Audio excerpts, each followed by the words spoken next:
Welcome to Women Who Walk. I'm Louise Ross, writer and author of Women Who Walk the book, the inspiration for this podcast. And just as I did for the book, here I'll be interviewing and unpacking the journeys of impressive, intrepid women who've made multiple international moves for work, for adventure, for love, for freedom, reminding us that women can do extraordinary things. You can find a transcript with pictures to each episode and my books on my website, louiseross.com.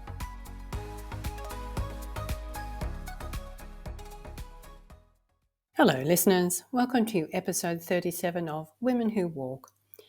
My guest today is Canadian Landis Wyatt from the farming province of Saskatchewan. Landis describes herself as conservative, from a family that plays it safe and prefers the road well travelled over the road less travelled.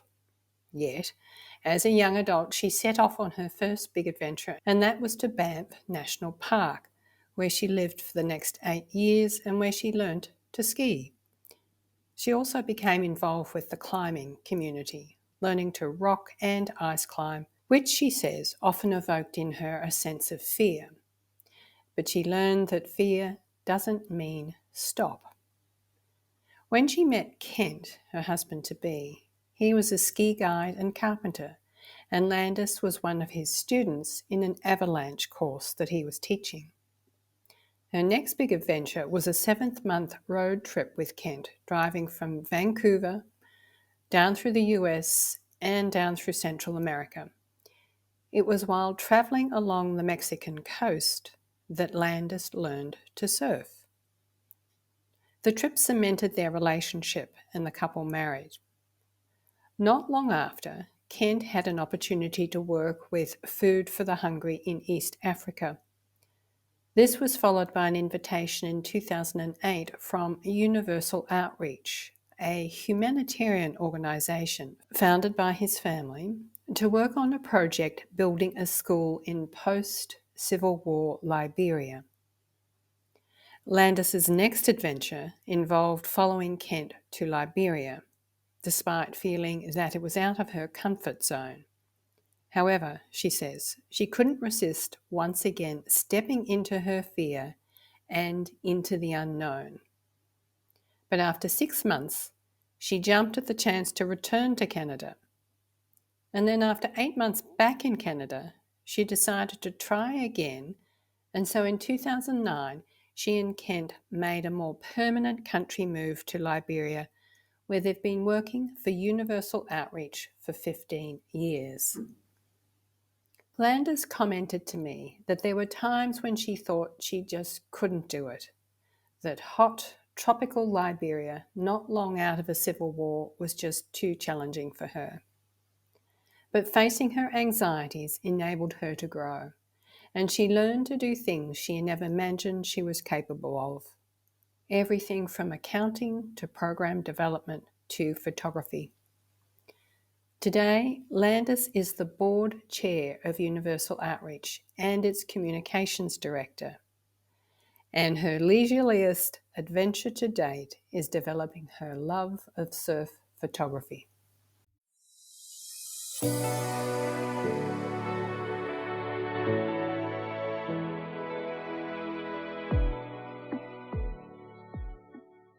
Welcome, Landis, and thank you for joining us from Liberia, where the internet connection is not great. So, listeners, we're recording this on WhatsApp. Might be a bit fuzzy. Thank you for having me on your show. Thank you too. Now, you're Canadian from a farming province in Saskatchewan. I love that. Saskatchewan. Can you tell us about the province? Paint a picture for us of the landscape in which you grew up, because it's vastly different from where you are now. It is. Saskatchewan is a beautiful place. It's the breadbasket of Canada, and as they like to say, when your dog runs away from home, you can watch it run for days. So it's flat, but it's beautiful. And I think as a young person, I didn't necessarily appreciate that beauty. And when I finished high school, which was in '89, all people could think about was leaving Saskatchewan. It was a farming community. It's a really down to earth province. Young people wanted to spread their wings and get out of there. The big thing was to leave Saskatchewan. I'd have to say, though, now as an adult, I really appreciate going back there. It still is a different pace. It is a different vibe. It's friendly. It's relaxed. Mm-hmm.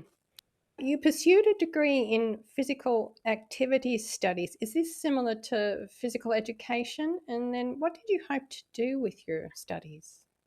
I started off with psychology and First Nations studies. And then at that point in my life, I discovered exercise and I really got into running and working out. And I transferred into physical activity studies.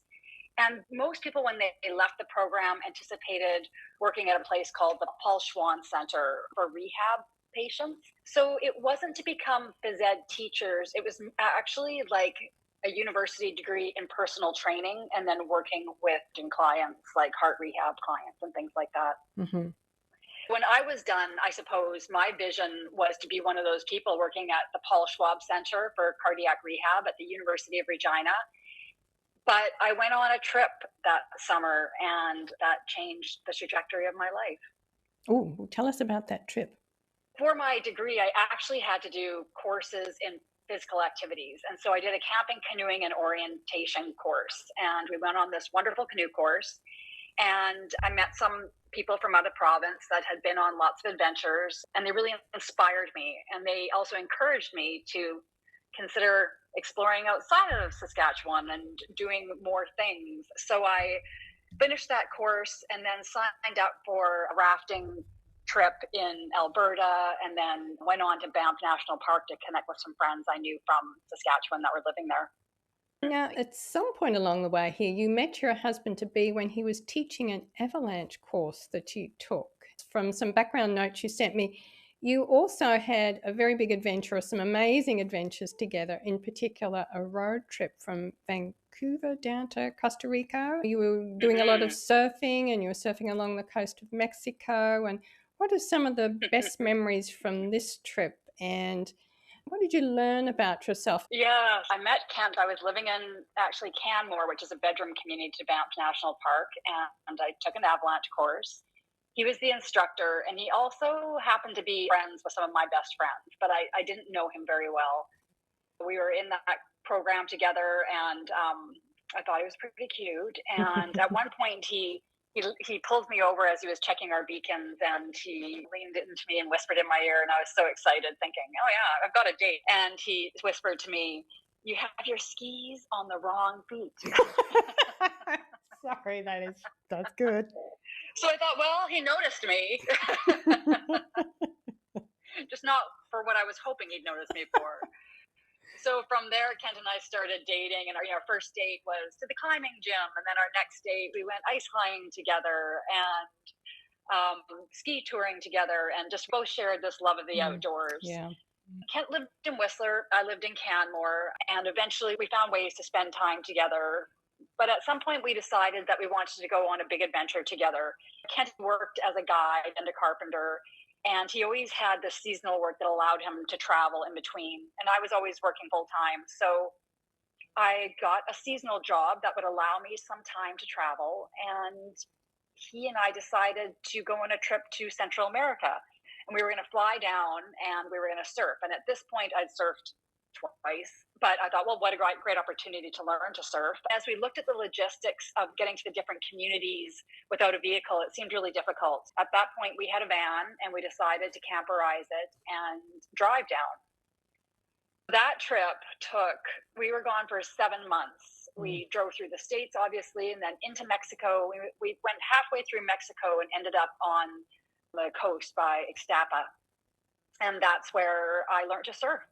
Could you repeat where you landed? On the coast near where? Well, it was just above Ixtapa on the western coast. We were surfing in an area called Salyadiva. Okay. So I was really quite fortunate that there was a family from Iowa or Idaho. They were passing through on their way to Central America where they teached people to kayak. And they always would stop here and connect with a group of clients and do surf lessons. And their clients hadn't arrived yet, and they were just getting ready for them. So I had them as my personal instructors for a week, and it was amazing. They set the love of surfing in me and got me out in the water confidently, and we had a brilliant time.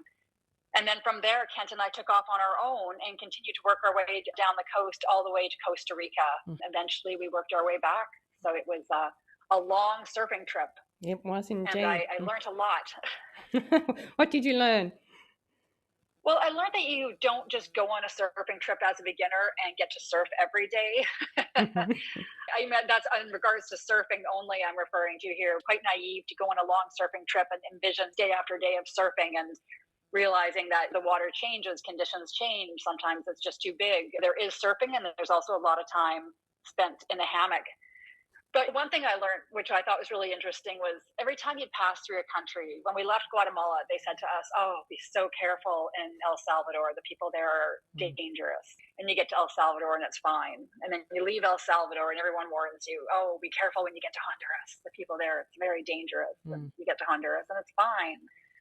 I'm a firm believer in the idea that it's more, I think, in how you engage with people that has a result in your experience with how your time in a country might go.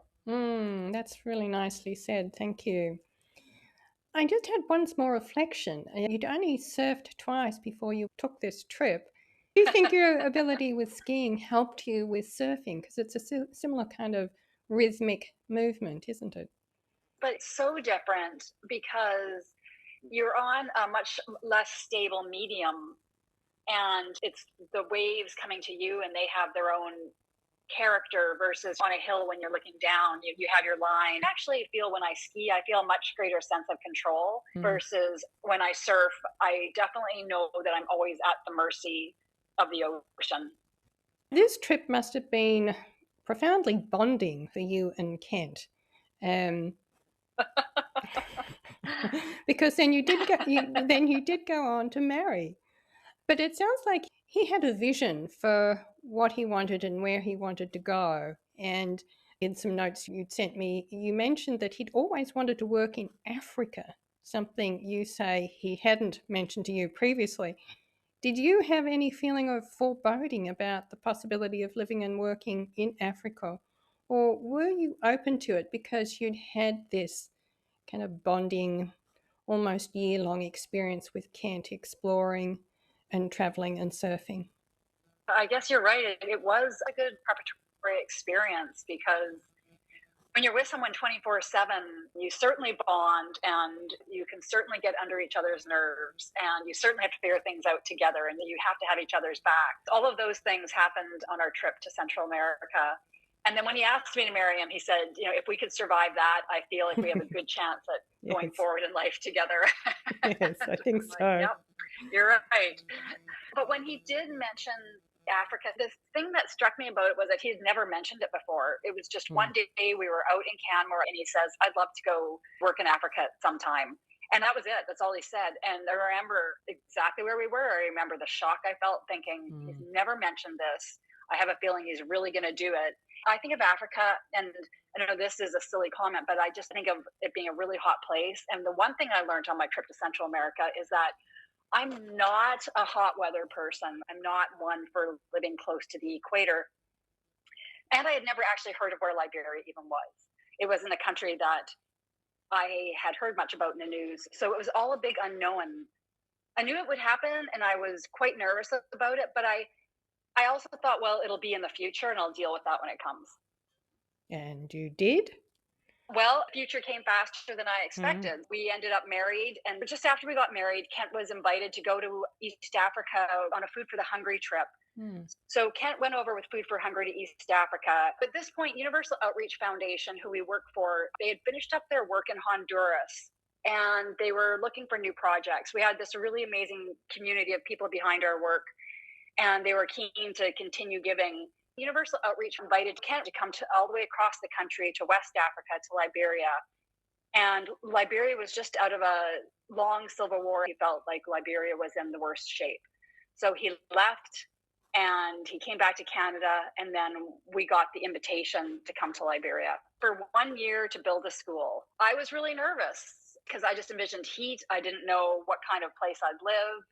My initial reaction was no. And then once I sat on it for a while, I have a really hard time in resisting an adventure. I thought, well, I can continue living my life in Canada exactly how I know I'm going to live my life in Canada, or I can open myself up to something new. And so I opened myself up to something new and followed Kent here.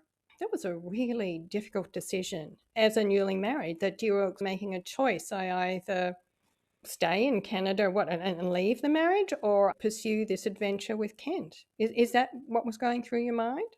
It was more, it's only a year. I'll stay in Canada I and see. we'll figure it out. But having said that, after my first year in Liberia, it was more of a, I'm leaving Liberia. I feel like this is for you, and maybe it's best you pursue that without me. I see. It was hard that first year. It was a lot of unknowns. There was a lot of challenges with getting the job going. And then there was a lot of construction going on. I don't really do construction works. I mean, that was Kent overseeing a team of Liberians doing that work. I didn't really feel like I had my place. And the people that we're staying with wanted me to live a very cautious life. So I felt quite confined. I went back to Canada. And then when Kent came back, I said, you go for it. This is so good for you, but I don't think I'll be joining you on this journey. I thought he might be elated, but actually he was quite upset and ended up wanting to discuss ways we could make it work. And so here we are, 15 years. I guess we figured it out. You did indeed. So yeah. What did you figure out? What precipitated this move that resulted in you creating a life and working with a foundation in Liberia for 15 years? Can you fill in the background a little bit? I ended up back in Canada for about 6 months without Kent and started structuring my life, doing things that I normally do. And it was good, but I quite like my husband, and I missed him while he was away. And we started just talking about ways for me to get more involved with what we do. My first year, I was definitely a trailing spouse, and that didn't work well for me. Going forward, one of the schools we had built had opened, and they needed help getting it started. So I took on that role of helping start that school, and I acquired a sense of purpose. I think the issue with the first year here was just learning to live in a completely different country like Liberia, where you don't have running water all the time, you don't have power all the time. The people we lived with didn't want me out walking around all the time. So there's all these adjustments. But then when I came back the next time, I suppose I knew what I was getting into. And I had purpose, and that was to help start the school. And I come to realize in life that no matter where you live and what you're doing, if you don't have a sense of purpose, it can be a pretty dismal existence. Yeah, you're quite right. We do need purpose. It gives us meaning in our lives. So you found that participating in building this school. And then how has it evolved, your work there? Just come back a little bit to that point. The other thing I found, my two essentials for being in Liberia, is also connection with other people I can relate to. And you can probably relate to this too, is creating your tribe and having your people that you can check in with and talk to and feel a sense of connection with. When you live in somewhere like Liberia, where a lot of people come for 2-year stints, their project is 2 years long. They come here to make a significant change in 2 years, which is very challenging. And so you're always having to make new friends, but I definitely prioritize that every year because that's a huge part of my sense of well-being. Yes, you're talking about community. So are the people that are coming there for, say, 2-year stints, are they working for aid organizations? Yeah, it seems like in the world of aid, a lot of people have 2-year contracts. And I have met some people here that have been able to renew and stay longer, but 2 years is a common cycle for interns that may come in, for fellows. And yeah, there's a minimal amount of people stay longer than that. I think people are building their careers and they want to get diversity and move on to new places. It's a lot of coming and going, but they also come and go into large institutions. So they come into institutional knowledge versus Kent and I, when we arrived here, we didn't have that institutional knowledge to back us up. We had to figure everything out. So I just have to ask, how did you then adjust to the climate? Because I've seen some pictures of you on social media, and it does look tropical. How are you coping with that, or how have you evolved to cope with that? You know, I swear I have never evolved to cope with it. I mean, I suppose what I've done is I buy clothing often that's printed that doesn't show the sweat as much. I rarely buy anything that's solid that you'll see the sweat through. I go out as soon as the sun rises. If I'm going to exercise, I'm out at the crack of dawn when it's coolest. And I spend most of my time in the water. There are some people here that go off into the country and they go hiking and in the sun, and I'm always in the water. It's just so much more comfortable for me. And then a fan in the house, and we actually do have air conditioning that comes on at night. But I've gone through years where I come here and I say, I love the heat. I love the heat. If the heat is for me, I embrace it. And it doesn't work. I see. You've And tried. then I hit menopause and it just got worse. Yeah, I understand. Gosh. So what would the daily temperature be? It's probably fairly consistent year round, but what would it be, an average daily temperature?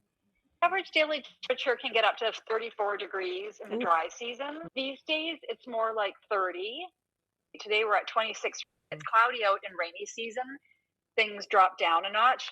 But it's the humidity here that really gets you, and it's 100% humidity. So you're hot, and then you step out the door in the morning and you start to sweat, and then you just sweat to different degrees all day long. I always have like a bandana with me, and I have gotten used to like having an intense conversation with someone with a fully sweaty upper lip, and you just get used to that. I think that especially as women, like I think sweating is something you do when you exercise, but you don't want to be seen sweating in your day-to-day life. And it's actually quite uncomfortable, but you get over that here and you move on. I'm sure you do. I guess if we would put it in context for listeners, and in fact, probably about 55% of my listeners are US based, it sounds like it might be like Florida in the middle of summer. Yeah. Warm, sweaty, drippy.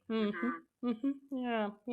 Time to get those print dresses out that disguise it all. The moo type dresses that are not form fitting. Yeah. Could you just set the scene for us? Give us a sense of the landscape. Again, I recently saw a picture of you, I think, on a balcony of perhaps it might be your apartment or your house. And the backdrop is a fairly flat landscape, a lot of palm trees, the ocean in the distance. Is that accurate? So I live in a town called Paynesville, which is a suburb of Monrovia. And I live about 3 blocks from the beach. And there's beautiful cotton trees and moringa trees and coconut trees and palm trees all around the building. And my community is diverse. There's the fishing community down the road from me that's all tin shacks and smokers drying fish all day. Across from me is a man that travels back and forth to America quite a bit, and he has a very nice compound. On the other side of me is shacks, again, where people actually build off of the wall to save the money of needing that 4th wall. And there'll be multi-families living in these dwellings. And then a few roads back, there are some wealthier Liberians that have compound walls and fairly expensive homes.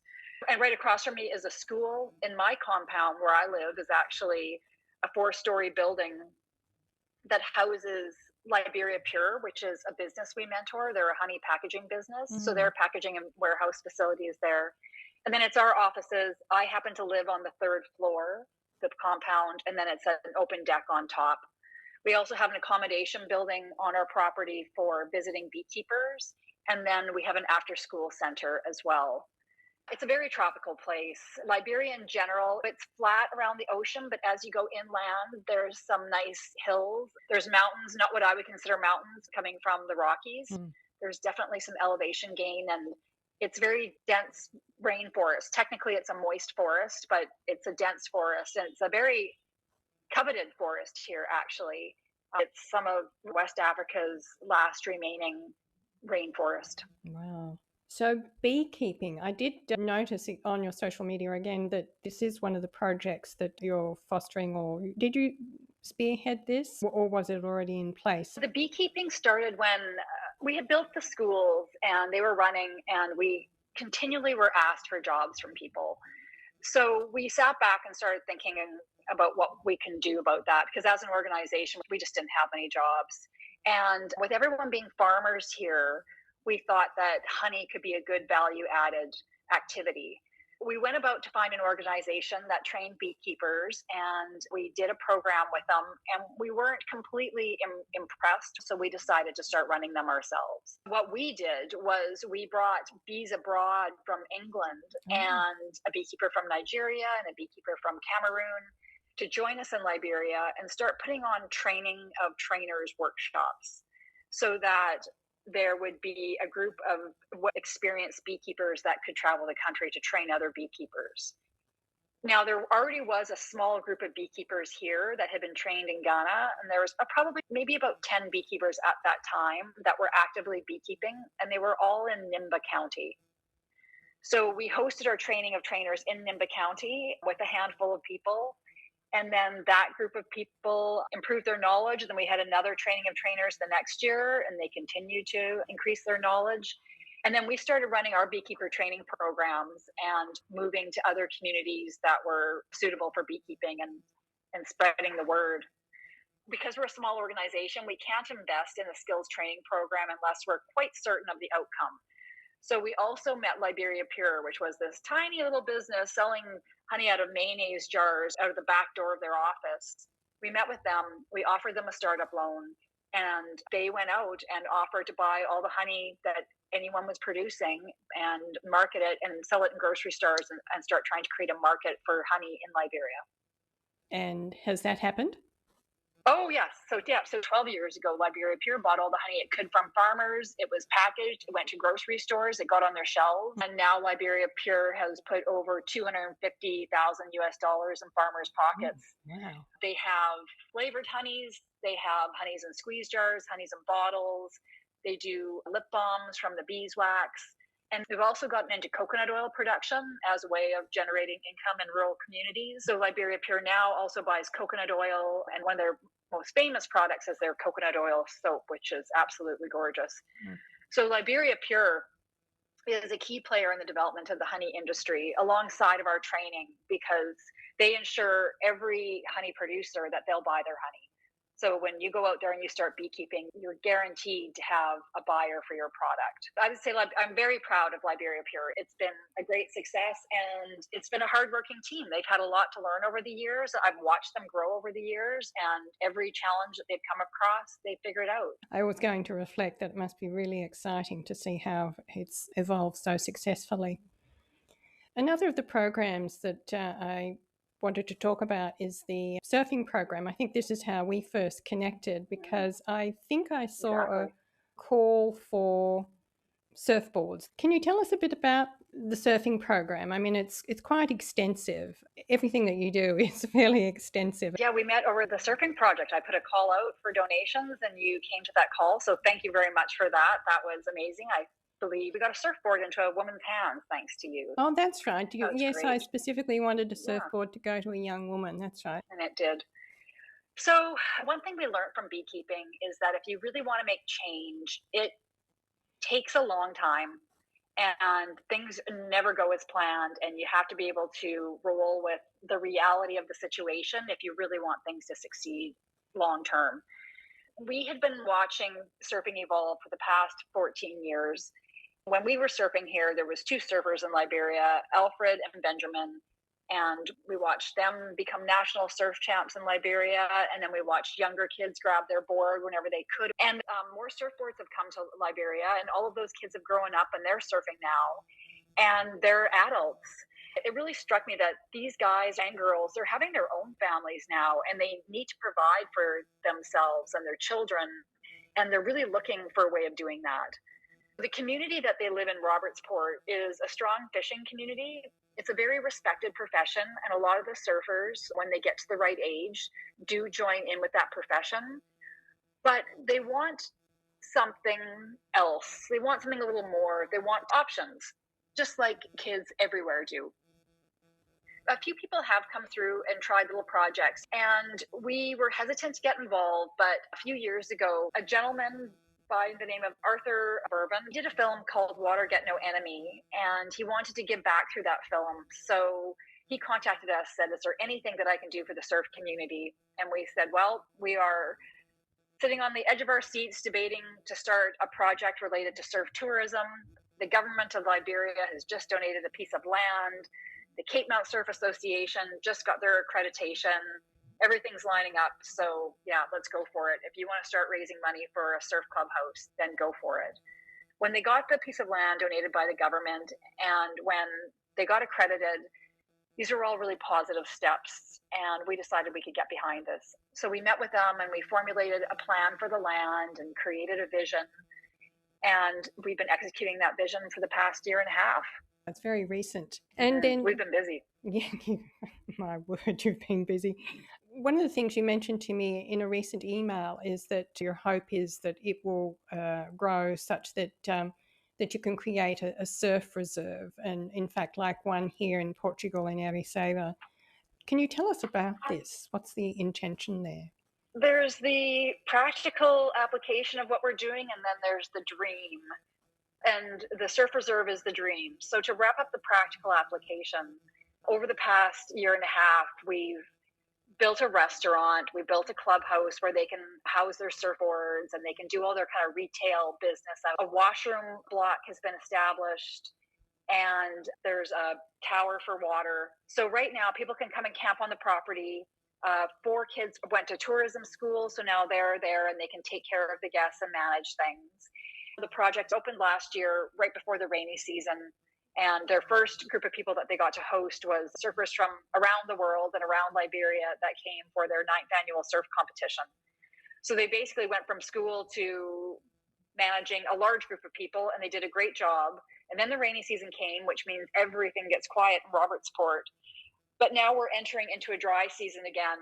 And our step this year is to create elevated camping platforms that will catch the breeze. And then you can have official camping sites on the land. We just installed the solar system the other day. The power here can be inconsistent, so now they always have an environmentally friendly backup source of power. Those are all the practical things we're focusing on. And the dream, though, is the concept of a surf reserve. There's an organization called Save the Waves, and they do surf reserves around the world. I think there's about 12. And to do a surf reserve, it's a community-led initiative, and you have to have certain criteria to be considered. So I got interested in this when I saw that Liberia is on their 5-year plan. And I had a short meeting with them, and we have some work to do on this side. You have to monitor the wave that you want to have in the reserve because it has to show that it's a world-class wave and that it has a certain amount of consistency. You also have to demonstrate that the area is ecologically sensitive and that there's something nature-wise that needs to be protected. You have to commit to keeping your beaches clean. You have to commit to always having access for locals so that they can reach the beach. Even where I live, there are a number of properties along the beach that have a sense of ownership over it. And I have some relationships, so I can pass through their gates to get to the beach. When you have beautiful waterfront properties, they tend to get blocked off. And Save the Waves wants to ensure that locals always have access to surf. You also have to have a community development plan so that you don't just have a few little access points and then just do like row after row of buildings that could potentially create sewage issues and have a negative impact on the water, the wave, and the fishing community. We're starting to consider what we need to do to apply for a surf reserve. It's interesting because when you're in a community like Robertsport, where they haven't had a lot of development, the idea of controlling development isn't necessarily smiled upon. The accountant for Universal Outreach goes out every month to Robertsport and works with the crew on their books and how they manage their books. And I said to him, Isaac, what'd you think of Robertsport? And he's like, yeah, it's okay. And he's like, too many trees and not a lot of buildings. And I'm like, but Isaac, that's the beauty of it. He's like, yeah, but buildings means progress. Buildings means development, and we want development. It was great that he said that to me, because as I approach this conversation with everyone, we also have to discuss the downfalls of excessive development, the environmental impact of excessive development. It's interesting talking with the community about development that is beautiful and useful and helpful, and development that just takes away from the beauty and doesn't encourage people to come. If Robertsport wants to see itself as a tourist destination, it does need to have accommodation, but it also needs to maintain its natural beauty and clean beaches. because it's such a hard place to get to, I think one of the lures of coming here would be it not being overdeveloped, that there being an appropriate amount of accommodation without being excessive, and that those pieces of land that remain full of trees remain. That makes sense. And if it is a surf reserve, that's what I think people would be looking for. Is the hope that it has the potential to attract surfers from all around the world? That is the hope. Realistic hope is that surfers from around the world will come here. There are breaks in the world that are so consistent, that are so big, that people that just only have so much time, they're going to go to that place that they're guaranteed to get the great wave. And Liberia has its peak season. Right now is a fabulous time to surf here. And in the rainy season, there's some great waves in Robertsport. There's always a wave in Monrovia. But it's going to be a certain traveler that comes here. It's not busy in Liberia. So if you're a good surfer and you don't like surfing crowded beaches and you're willing to take your chances to be able to surf basically alone, then Liberia is a perfect place. I think wanting to find these more exclusive, quiet places, that's what's going to drive people to coming to Liberia. Love that vision. Yeah. The umbrella organization that oversees all of these various projects, what's the name of it? Universal Outreach Foundation. And so now might be a time to share the website details and social media details with us.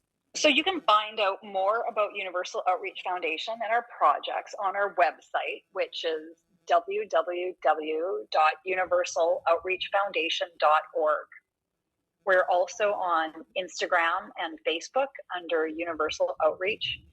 And we have a fabulous YouTube channel called Universal Outreach. And that will transport you to Liberia, and you'll get to see live and in person and up close all the different projects that we're involved in. Currently raising some money for the surf project, and we're looking for, at the moment, I believe it's tents that we're raising money for. So just a little project, but any small donations would go towards that, and it would be a big help. Okay, that's fantastic. Thank you for sharing all of that. And as we finish up, my last question is, you've dedicated now 15 years of your life to Liberia and Universal Outreach.